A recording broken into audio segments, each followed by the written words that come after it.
Hey John, got some great news. We've got a sponsor. Have we? Big thanks to the guys at Viking Covers for coming on board and supporting My Dad's Car podcast. Please check them out at vikingcovers.co.uk if you're looking for indoor or outdoor car covers. You'll be hearing a lot more from them soon, but for now, here's the episode.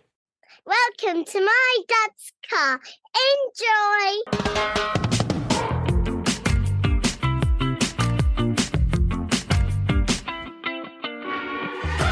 Welcome to My Dad's Car, a podcast discussing our personal relationship with automotive nostalgia.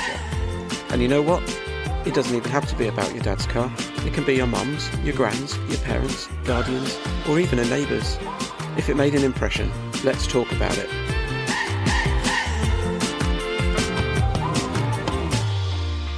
Hello, how you doing?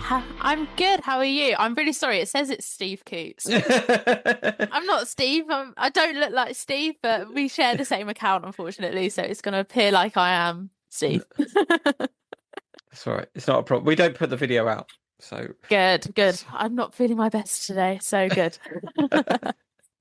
Hi, John. Hello. Sorry I'm late. That's all right. Bit of a disaster I here. was getting a bit nervous because I realised that there was no meeting invite. And I was like, oh, gosh, oh no. Yeah, took me a while to find it myself, actually. But yeah, apologies. I think we set it up a while ago, didn't we? It was, yeah.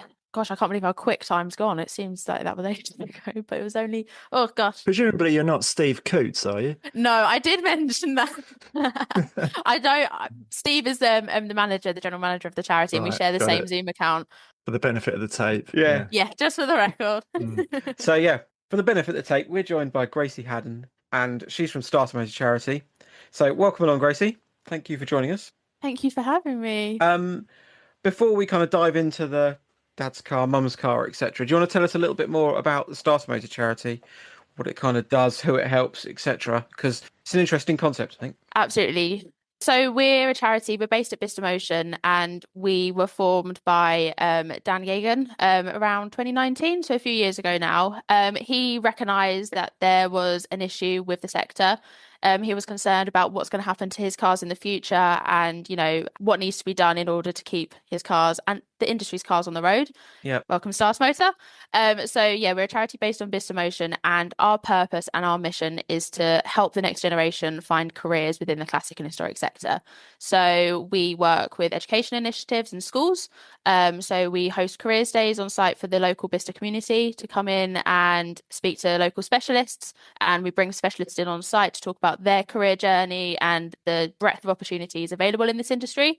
We also work closely with a young group of ambassadors. Okay. So we've got around 20 active ambassadors who are truly ambassadorial and are spokespeople for us and what we do.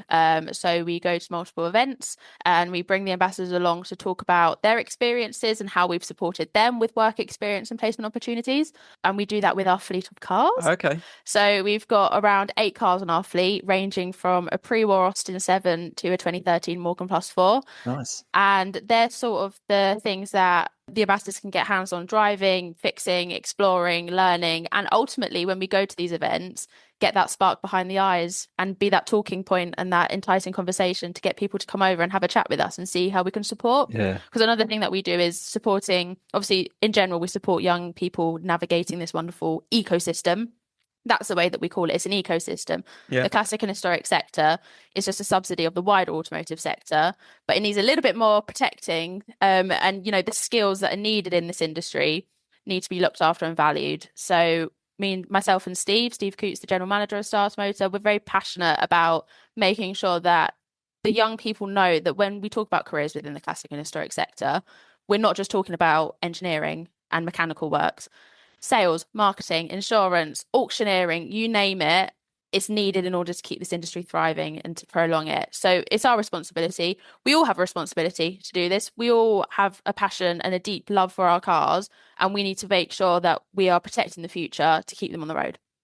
And that's what we do, basically, in a nutshell. Very good. Bravo. Yeah.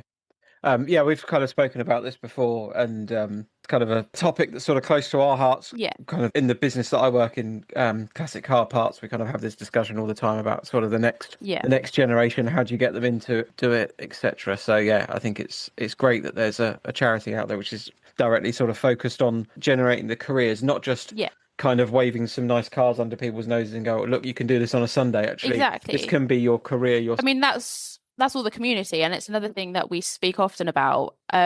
The community and the careers are symbiotic with each other. You can't have one without the other. If you want the community, you need people who have the skills and knowledge and work in the industry to look after the cars. And as a result of looking after the cars and keeping them protected, you have the community. Yeah. And we all know how strong this community is. So as I mentioned again, we all have a role to play. So we all need to make sure that we are working together in order to protect this. So yeah, it's symbiotic. I always say synonymous, but it is symbiotic. And before we kind of hear more about your story, if someone's kind of sat listening to this and either maybe they're a young person kind of looking for that, or perhaps they're a parent thinking, I want to sort of steer my teenager towards this, where can they find you? What's the sort of next step? So we obviously have a website. Our website is startermotor.co, not com or co.uk, startermotor.co. And it's the same with all of our email addresses as well, which are on the website. So our main generic inbox is info@startermotor.co.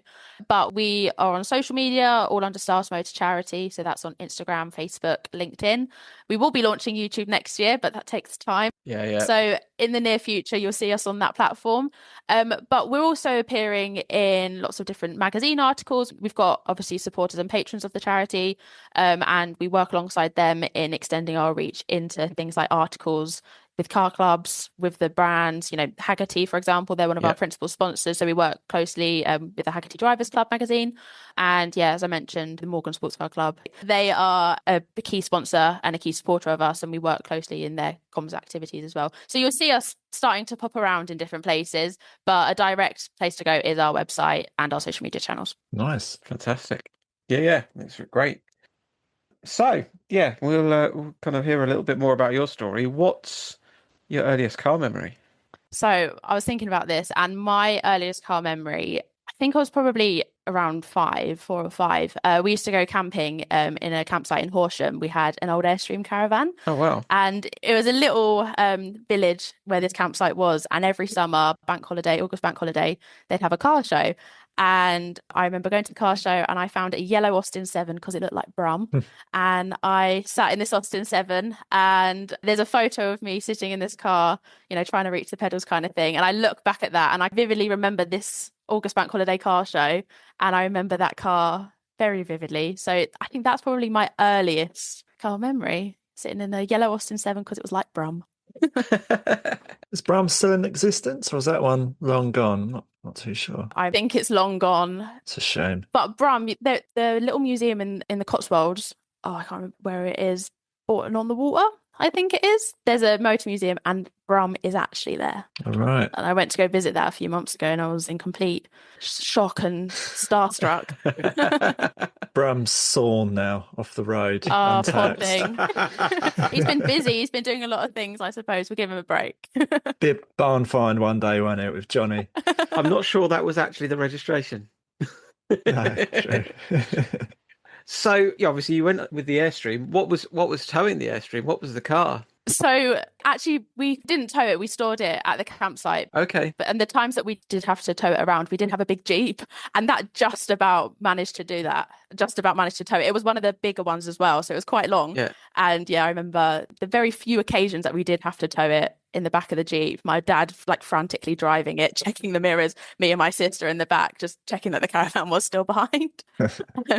But yeah, we used to have an Airstream and we unfortunately had to sell it a few years ago, but we still have one which is in the garden and used to be used as my dad's office and then turned into my sister's summer room because she had a very small room. So that was where she used to stay in the summer. It's a good idea. Yeah, nice. Yeah.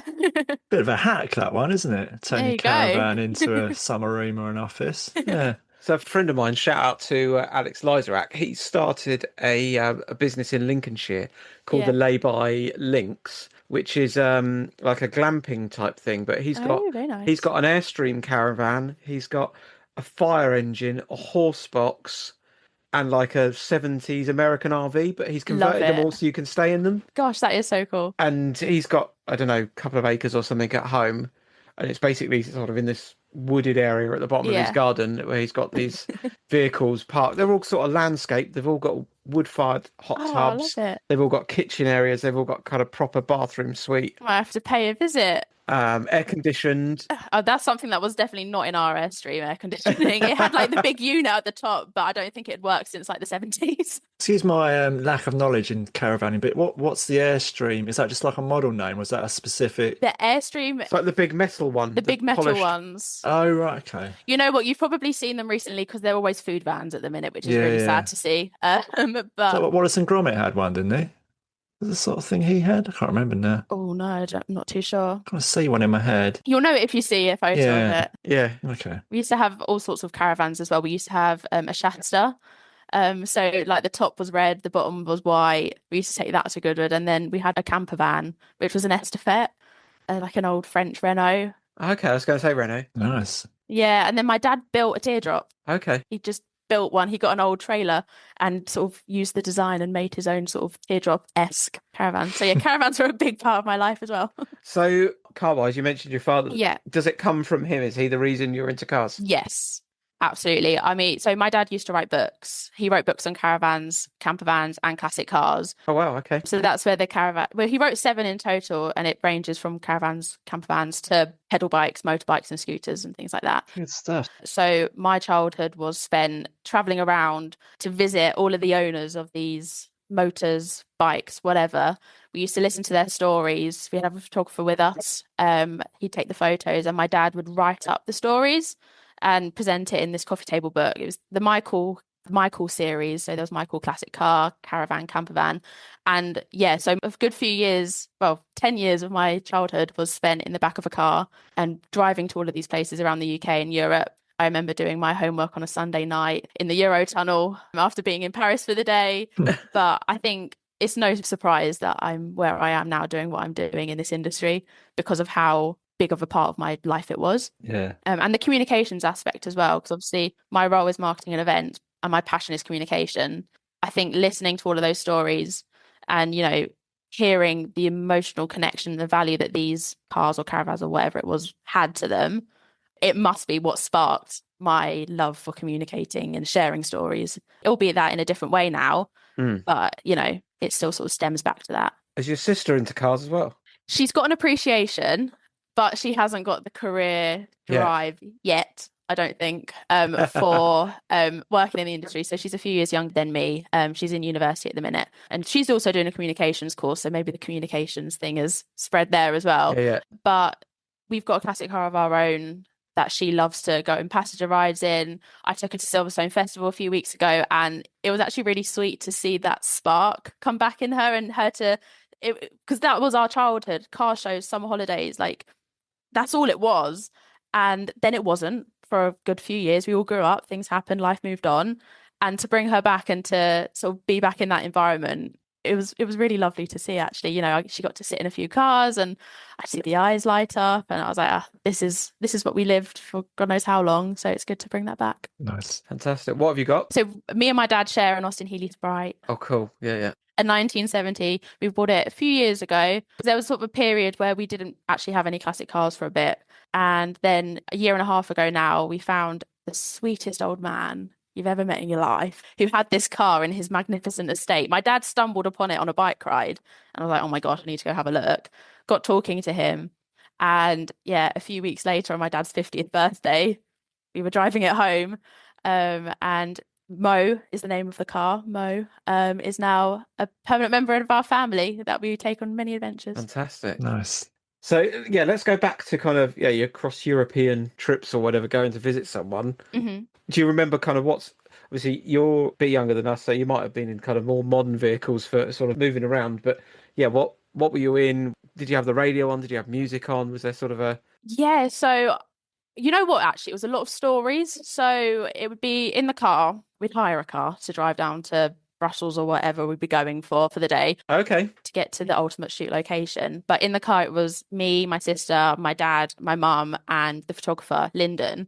And Lyndon's background was motorsport photography. So honestly, the conversations that we used to have used to be focused around all the cool stuff that he'd do on the weekend or the week prior and the day job, because this was a on the side kind of thing. Lyndon and my dad Chris both had day jobs. My dad was a graphic designer, so he had all of his clients. So this was our weekend thing. So it was just listening what was going on during the week, really, and all the adventures that Lyndon would go on, and then us in awe. And yeah, that's usually what it was.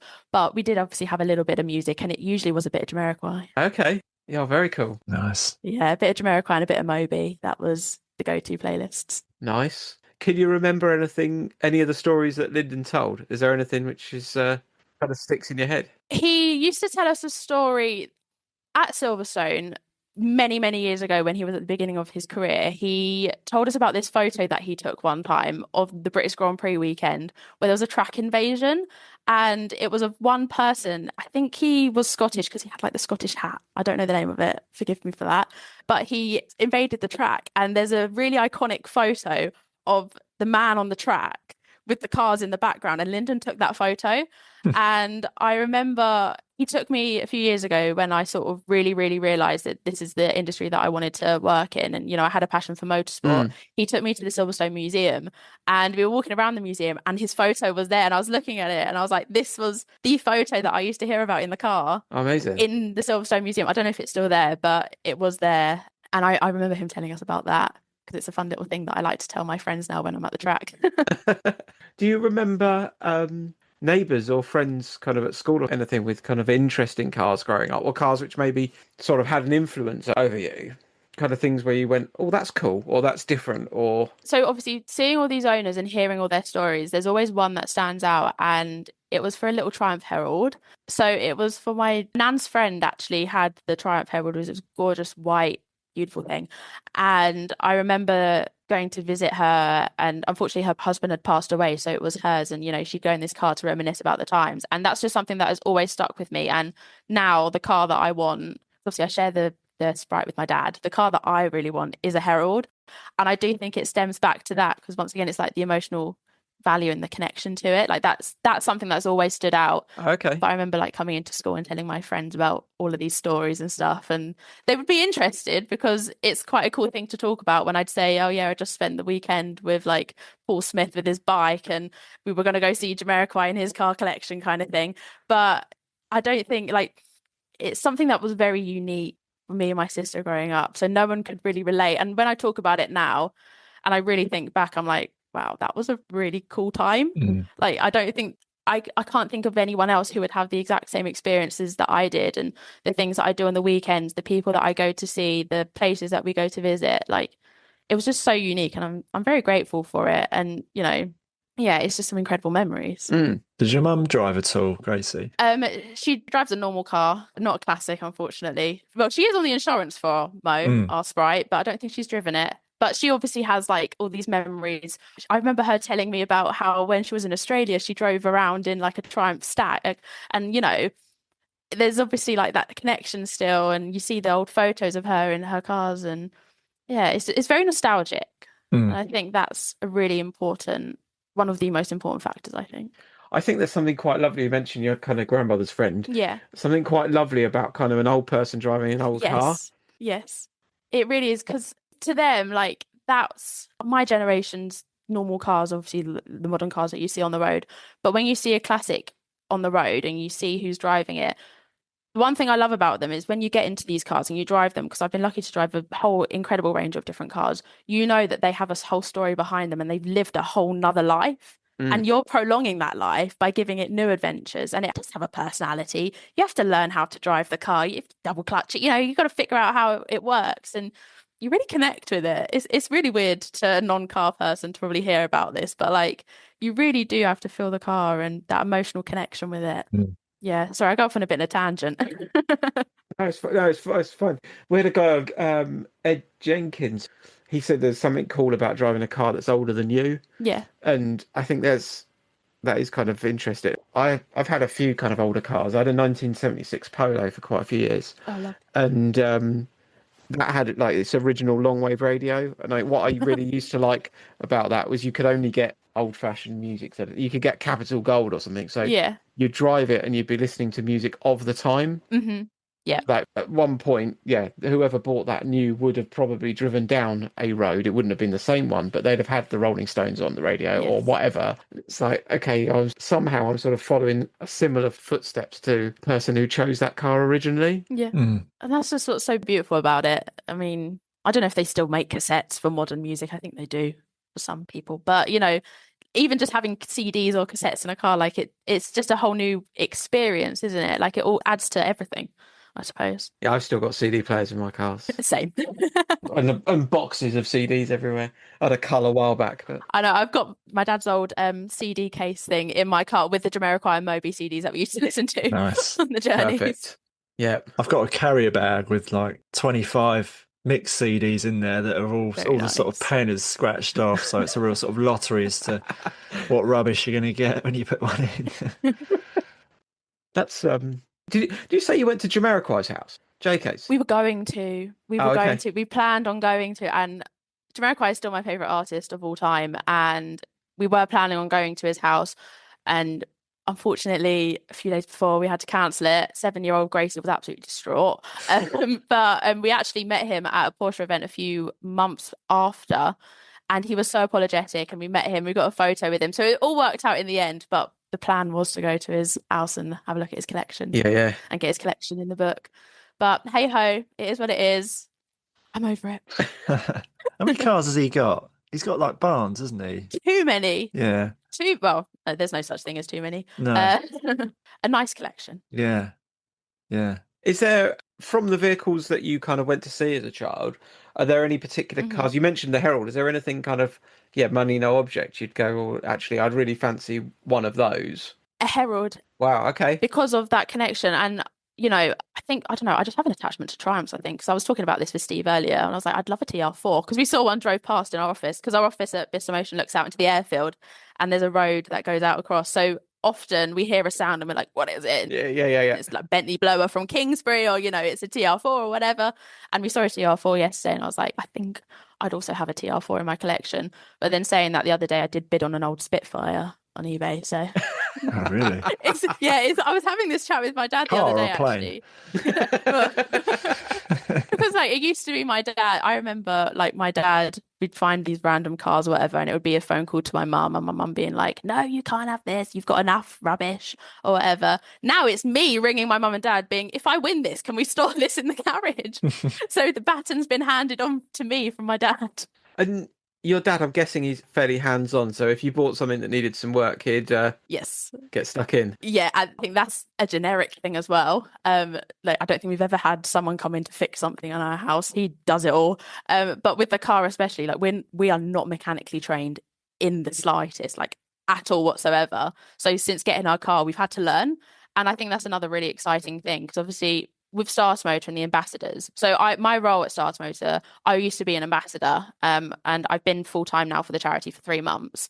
But obviously I still know all the ambassadors. I work very closely with them, and a lot of them are based on site as well at Bicester Motion, so I go have my lunch with them. But they're all trained heritage mechanics, so they've all gone through the Heritage Skills Academy. I don't know if you're aware of what that is. Yeah. So they're graduate apprentices from there, so they are working obviously in industry and know how to fix these cars, which we don't. So usually when I am back home and we are working on the car, if something's not right, I send a voice recording of something that doesn't sound right, and then they come back and they're like, it's this, do this, change that, and it works.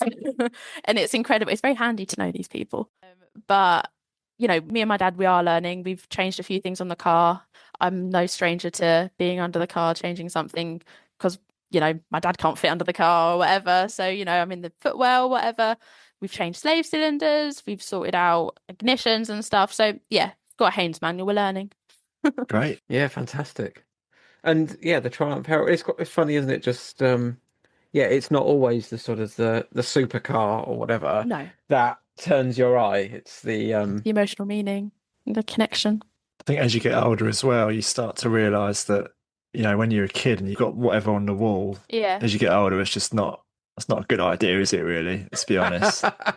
No, I mean... And it's not going to look good, is it, with a sort of 40-year-old man driving down the street in something bright yellow. It's just, yeah. There's something appealing, isn't there, about something older and Yeah. more sort of manageable. That's what we're seeing. I mean, with like young drivers and young owners of these classics. A few months ago, we were at the Festival of the Unexceptional with Hagerty, because Hagerty are one of our sponsors.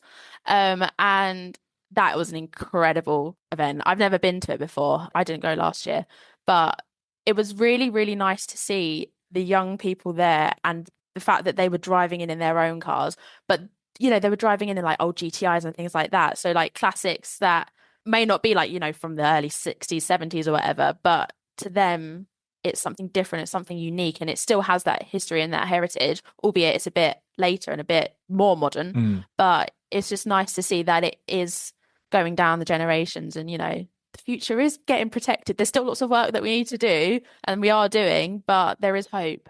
There is hope. For the younger people, and I sound very old saying that, what's the kind of the cars to go for to get the best sort of insurance deals, etc.? Because I have this conversation a lot with the ambassadors when I talk to them, because a lot of them, we all have the same car and it is an MG Midget. Okay. Obviously we've got a different alternative with the Sprite, but an MG Midget is something that is increasingly popular. It's relatively, I'm not going to say affordable because it's not always, but it's, one of the cheaper classics to insure. Gateway classic, isn't it? Considered? Yeah, exactly. It's, especially with the Austin Healey as well. Obviously, they're produced in the same factory, I'm pretty sure. There's MG parts on ours and, all sorts. And it's something that if you're not trained to fix the cars and you do fix it like we do, if you break something, it's not the end of the world because there's a million other spare parts out there for that exact thing. Yeah. But we used to have as well, where we actually used to have a Porsche 912. My dad was scared to drive that because if one thing went wrong, that's a big bill to pay to fix it. Yeah. But now having the Sprite, he does fix it and he does get hands-on with it and he does try and he does tinker and he does mess about with it. And it's the same for young people as well. Like, it's not as an intimidating car to own and drive. It's a very easy car to drive. It's simple. It's a proper gateway car. I know at least 3 other young people who have MG Midgets. It's just a gateway car, yeah. Is there a leaning towards British classics, do you think, in kind of younger people, or is it just a case of that's just what they've fallen into? I think it's a case of what's available, really, and what they want out of a car. I think the MGs, the Austin Healeys, even things like the Morris Minors, like obviously they're in abundance, so they're easily to access and fix and maintain or whatever. So I don't think there's any firm reason why. It's just a case of what's available, I guess. Yeah, interesting. And the people daily in them as well. Yeah, I know a few. There's an ambassador. He drives a Morris Traveller. Well, he used to use it as his daily. It's in bits in a garage at the minute, I think. But that was his daily. He used to drive it to Belgium to go visit his family. Wow. There's another ambassador. She uses her MGB GT as a daily, and she's just taken it on a 1,000-mile rally around I can't say it right, the Pyrenees, yeah. The Pyrenees. She's just taken it on a 1,000-mile rally there, which is absolutely brilliant. So yeah, they are using it as dailies. My dream is to use my future own classic car as a daily, but they do use it as dailies, and it's brilliant to see. And obviously being on site at Bicester Motion as well, once again we look out into the car park. Obviously you've got the Heritage Skills Academy apprentices coming in, and there's one cohort, because obviously they have week cohorts or week blocks that they're based on site, and there's this one cohort where they all have their fun cars that they bring in, and it is the Heralds, it is the MGs, and you always see them rock up in convoy. And during this week it's brilliant because I'm like, they're back, and obviously they use that as their daily. So it's nice to see. Nice, especially when you're on the roads as well. You have that iconic wave that you give them. You're like, yes. Yeah, you're mad too. Yes, we're all in the same boat. The wave hasn't started yet in the Picasso. I'll have to try and get it going at some point. Be the first. Yeah, one day. Eventually. Yeah, thank you very much for having a chat with us. I think we could probably chat all day about how it's great to get the next generation into these cars to kind of keep it all going. Yeah. It would probably make John and I feel really old. So yeah, maybe for that reason we'll draw it to a close. But yeah, I really kind of admire the work that StarterMotor is doing and kind of encouraging that. I think that's really great. I think we said numerous times beforehand, haven't we, that the career situation at school, when if you suggested anything to do with motoring, it was always you got to get the overalls on, or Oh, well, that was it, really, wasn't it? Yeah. There was no sort of talk of Yeah, mechanic, car sprayer, or maybe selling Yeah. them, like car dealer. That yeah. was kind of about it. But there's just this ecosystem, it's just full of life, and yeah, it's our role, and we are doing it, and we're actively sharing, what there is available. But yeah, it's prosperous and exciting. I think that the fact that the internet exists, even like Yes. when John and I left school, it was very, very kind of new, wasn't it, really? And Do you remember in Carter, Gracie? Sorry to interrupt. yes, yeah. I don't know. I'll have to have No. a Google. I might recognize. I'm terrible with names, but faces I recognize. So Encarta was an encyclopedia for your computer, but it came on a disc and you put it in. Oh, was it a floppy disk? Oh no, CD. Oh, CD. CD-ROM. It was like Wikipedia, but on a disc. Oh, wow. You go on there and you type in whatever it was. And there was a few photos. I remember you went on David Bowie and there was like a little clip of David Bowie is my favorite artist of all time. So there was a little clip of him singing Heroes, I think. I might be wrong. But yeah, there was that. And you could just play like this little pre-YouTube, play the little video of it. I think that's quite a good gauge to see if someone's in the old or young bracket, if they know what Encarta is. I'm shocked I don't, to be honest. I think it was a case of when I left primary school, I think there was one PC in the school. And yeah, if you needed to find something out, you'd have to try and get on it at some point. Obviously, there'd be like time slots. Gosh. And then, yeah, Encarta was the thing where you could. Time slots. Yeah, because obviously, you've got X amount of people in the school. Yeah. So it's like, Oh, because with one PC. Oh, yeah, fair enough. I thought you meant for the actual like Wikipedia wannabe kind of thing. I was like, no. And then, yeah, if you need to find some sort of, you want to research something, then you'd obviously whack the Encarta thing in and then look it up. And then it's be like, yeah. Brilliant. Sediment rock of a volcano or something like that. Yeah. Sorry, I completely took you off on a tangent there. There you go, learning something new. Yeah, definitely. That was, when the careers advice at that point was pretty bleak. We had a guy on, Andy Plum, who was a car designer. He was talking about how he wrote to Ford back in the day and basically asked them what he needed to do to be a car designer. And they gave him literally a list and he followed it and he ended up being a car designer. Oh, I love that. That's brilliant. And yeah, he's worked for various companies. He was involved with like the rebranded Reliant Robin and stuff like that, and amongst other stuff. Yeah. But Gosh, that's brilliant. yeah, that's really cool. But that was how that was kind of how it was. The advice was only as good as the person sat behind that desk, and if they didn't know anything about cars, you were stuffed. The power of the internet. Yeah, let's embrace it. Well, yeah, thank you very much, Gracie. Thank you for having me. We appreciate your time, and best of luck with everything you're doing, and hopefully, we'll bump into you at some point. Yes, absolutely. Festival of the Unexceptional is kind of on our radar. We just haven't made it yet, but really, really, really good event. It is a bit of a trek. I don't know where you guys are based, but it is up in Lincolnshire, at Grimsthorpe Castle usually. It's an incredible venue. Yeah, we're further down south. I'm on South Coast, and John's in.